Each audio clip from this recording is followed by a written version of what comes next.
Assalamualaikum warahmatullahi wabarakatuh. Saya Tri Adita Asmarodasi akan menjelaskan PowerPoint saya mengenai pengantar demokrasi. Baiklah, yang pertama yaitu mengenai pengertian demokrasi, di mana pengertian demokrasi secara etimologis yaitu terdiri dari kata demos dan kratos, di mana demos sendiri artinya yaitu rakyat atau halayak, sedangkan kratos yaitu pemerintahan. Dan kata demos dan kratos ini berasal dari bahasa Yunani. Kemudian menurut KBBI atau Kamus Besar Bahasa Indonesia, demokrasi itu adalah bentuk atau sistem pemerintahan yang seluruh rakyatnya turut serta memerintah dengan perantaraan wakilnya yang terpilih. Kemudian pengertian demokrasi menurut para ahli yaitu yang pertama menurut Abraham Lincoln, yaitu pemerintahan dari rakyat, oleh rakyat, dan untuk rakyat, atau government of the people, by the people, and for the people. Kemudian yang kedua yaitu menurut Charles Costello, yaitu demokrasi artinya sistem sosial dan politik pemerintahan diri dengan kekuasaan pemerintah yang dibatasi hukum dan kebiasaan untuk melindungi hak-hak perorangan warga negara. Kemudian yang ketiga yaitu menurut John L. Esposito, di mana demokrasi menurut beliau yaitu kekuasaan dari dan untuk rakyat. Jadi, setiap warga negara berhak untuk berpartisipasi, baik terlibat aktif maupun mengontrol kebijakan yang diperlukan oleh pemerintah. Kemudian yang keempat yaitu menurut Hans Kelsen, di mana demokrasi menurutnya adalah pemerintahan oleh rakyat dan untuk rakyat. Kemudian yang melaksanakan kekuasaan negara ialah wakil-wakil rakyat yang terpilih. Jadi, definisi dari demokrasi sendiri adalah negara yang sistem pemerintahannya itu berada di tangan rakyat. Kekuasaan tertingginya tuh berada dalam keputusan rakyat. Rakyat yang berkuasa, pemerintahan rakyat, dan kekuasaannya tuh oleh rakyat. Kemudian pembahasan selanjutnya yaitu mengenai perkembangan demokrasi, yaitu yang pertama dari abad ke-4 sebelum Masehi sampai abad ke-6 Masehi, di mana pada abad ke-4 sebelum Masehi sampai dengan abad ke-6 Masehi ini, dari sinilah konsep demokrasi itu lahir dan muncul dari pemikiran mengenai hubungan negara dan hukum di Yunani kuno, dan dipraktekkan dalam hidup bernegara. Dan demokrasi yang dilaksanakan pada abad ke-4 sebelum Masehi sampai dengan abad ke-6 Masehi itu merupakan demokrasi langsung atau direct democracy, di mana demokrasi langsung ini yaitu seluruh warga itu terlibat langsung dalam pengambilan keputusan. Kenapa digunakan atau dilaksanakannya itu demokrasi langsung? Itu karena pada waktu itu negara itu masih sangat sederhana, di mana negara itu hanya berbentuk negara kota yang penduduknya itu hanya lebih kurang itu cuman 300.000 jiwa. Selain itu, ketentuan demokrasi itu hanya berlaku bagi warga negara yang resmi dan hanya sebagian kecil dari seluruh penduduk. Kemudian gagasan demokrasi ini lenyap setelah bangsa Romawi itu dikalahkan oleh bangsa Eropa Barat. Kemudian pada pertengahan abad 600 sampai 1400 Masehi itu terlahirlah dokumen yang bernama dokumen Magna Carta atau Piagam Besar, di mana Magna Carta ini adalah perjanjian antara beberapa bangsawan dengan Raja John di Inggris, bahwa raja mengakui dan menjamin beberapa hak dan privilege, dan bahwasanya sebagai imbalan ia menyerahkan dana bagi keperluan perang dan lain-lain. Selanjutnya yaitu pada abad ke-14 yaitu zaman Renaissance, di mana pada zaman ini demokrasi itu dihidupkan kembali, dan puncaknya itu pada abad ke-15 dan ke-16, di mana arti dari Renaissance sendiri adalah aliran yang menghidupkan kembali minat pada sastra dan budaya Yunani kuno. Kemudian selanjutnya yaitu pada abad ke-16, di mana di sini terjadi reformasi dan revolusi agama di Eropa Barat, di mana yang mulanya itu menunjukkan sebagai pergerakan perbaikan dalam gereja Katolik, tetapi kemudian berkembang menjadi asas-asas Protestanisme. Kemudian reformasi ini dimulai di gereja Wittenberg pada tanggal 31 Oktober tahun 1517 yang dimotori oleh Martin Luther. Kemudian selanjutnya yaitu perkembangan demokrasi di Indonesia. Yang pertama yaitu ada periode 1945 sampai 1959, di mana pada periode ini disebut masa demokrasi parlementer, di mana masa demokrasi parlementer ini sangat menonjolkan peranan parlemen serta partai-partai. Kemudian selanjutnya yaitu periode 1959 sampai 1965, di mana periode ini yaitu masa demokrasi terpimpin. Masa demokrasi terpimpin ini banyak aspek yang telah menyimpang, lari dari demokrasi konstitusional, dan lebih menampilkan dominasi presiden dan terbatasnya peran partai politik serta peran ABRI sebagai unsur sosial politik semakin meluas. Kemudian yaitu periode 1966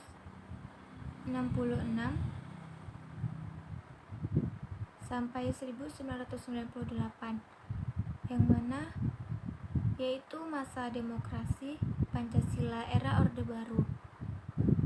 Ini merupakan demokrasi konstitusional yang menunjukkan sistem presidensial. Kemudian selanjutnya yaitu periode 1998 sampai dengan sekarang, yaitu masa demokrasi Pancasila. Demokrasi konstitusional era reformasi dengan berakar pada kekuatan multipartai yang berusaha mengembalikan perimbangan kekuatan antar lembaga negara, antar eksekutif, legislatif, dan yudisial. Selanjutnya yaitu mengenai unsur-unsur yang paling penting dalam sistem pemerintahan demokrasi, di mana yang pertama yaitu keterlibatan warga negara dalam pembuatan keputusan politik. Kemudian yang kedua yaitu tingkat persamaan tertentu di antara warga negara. Kemudian yang ketiga, tingkat kebebasan atau kemerdekaan tertentu yang diakui dan dipakai oleh warga negara.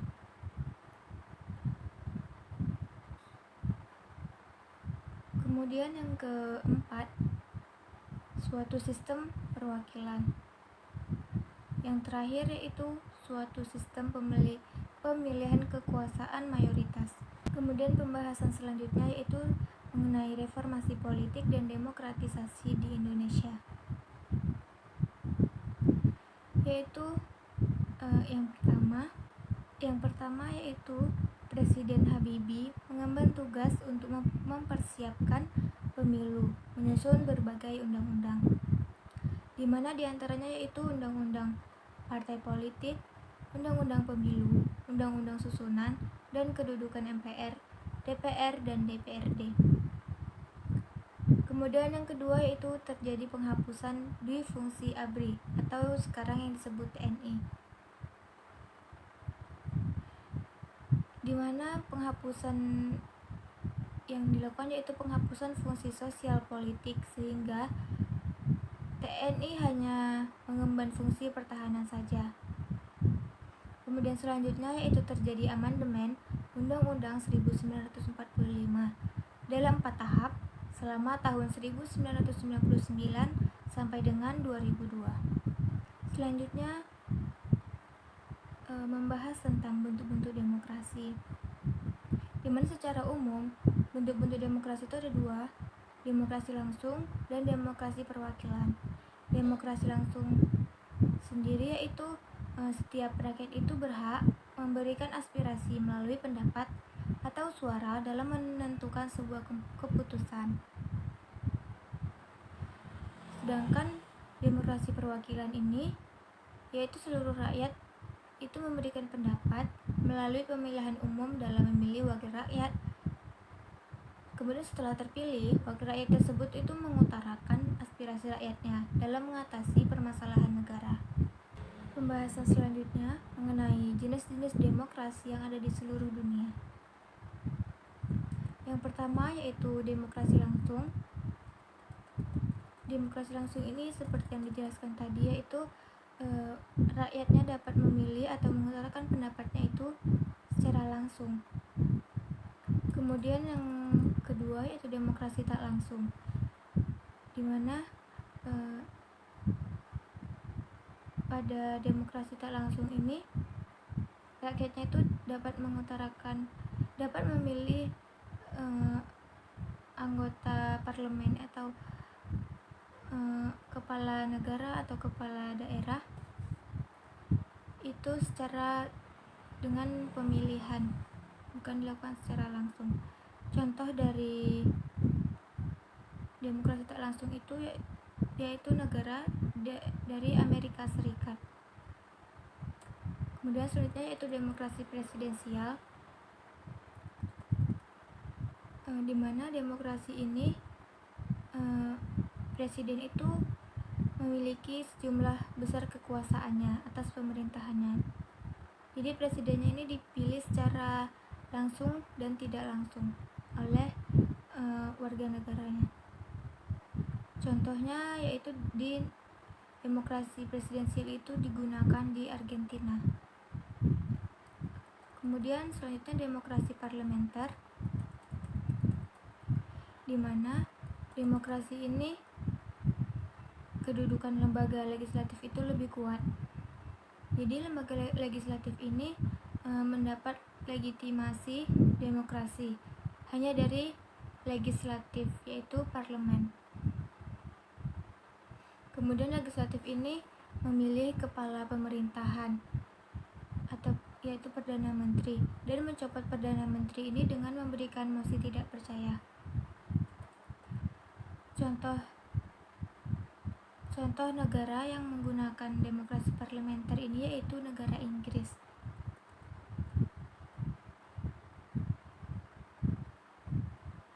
Selanjutnya yaitu demokrasi otoriter.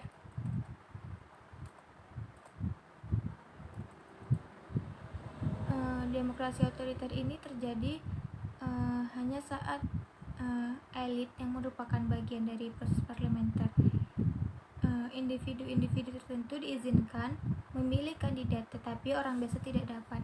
Berarti rakyat biasa itu tidak dapat memilih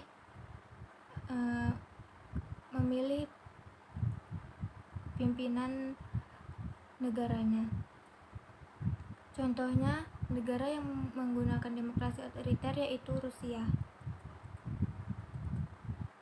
Kemudian selanjutnya demokrasi partisipatif, di mana demokrasi partisipatif ini yaitu kebalikan dari demokrasi otoriter, di mana demokrasi ini menciptakan peluang bagi semua anggota populasi untuk memberikan kontribusi dalam proses pengambilan keputusan. Negara yang menggunakan demokrasi partisipatif ini salah satunya yaitu Bangkok. Kemudian demokrasi Islam,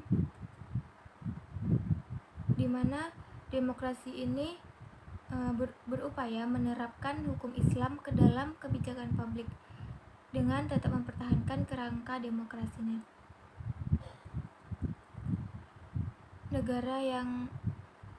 Salah satu negara yang menggunakan demokrasi Islam yaitu negara Iran. Selanjutnya yang terakhir, demokrasi sosial, di mana demokrasi sosial ini muncul sebagai reaksi terhadap kebijakan neoliberal dalam ekonomi internasional.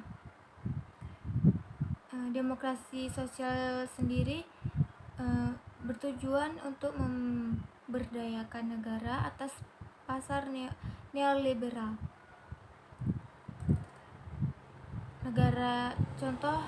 Salah satu negara yang menggunakan demokrasi sosial yaitu negara Venezuela. Selanjutnya demokrasi yang pernah digunakan atau yang sedang digunakan di Indonesia yaitu pertama demokrasi parlementer, di mana demokrasi ini digunakan pada tahun 1945 sampai dengan 1959. Kemudian berganti dengan demokrasi terpimpin, yaitu dimulai dari tahun 1959 sampai dengan 1965. Kemudian berganti lagi dengan demokrasi Pancasila pada era Orde Baru, di mana dimulai dari tahun 1966 sampai dengan 1998. Kemudian berganti lagi dengan demokrasi Pancasila pada Orde Reformasi, di mana demokrasi ini dimulai dari tahun 1998 sampai dengan saat ini. Yang berarti saat ini kita menggunakan demokrasi Pancasila pada Orde Reformasi. Selanjutnya mengenai fungsi demokrasi. Fungsi demokrasi ini ada 4. Yang pertama yaitu sistem politik yang memberikan kekuatan untuk memilih pemimpin rakyat dan pemerintahan secara bebas serta adil dalam pemilihan umum.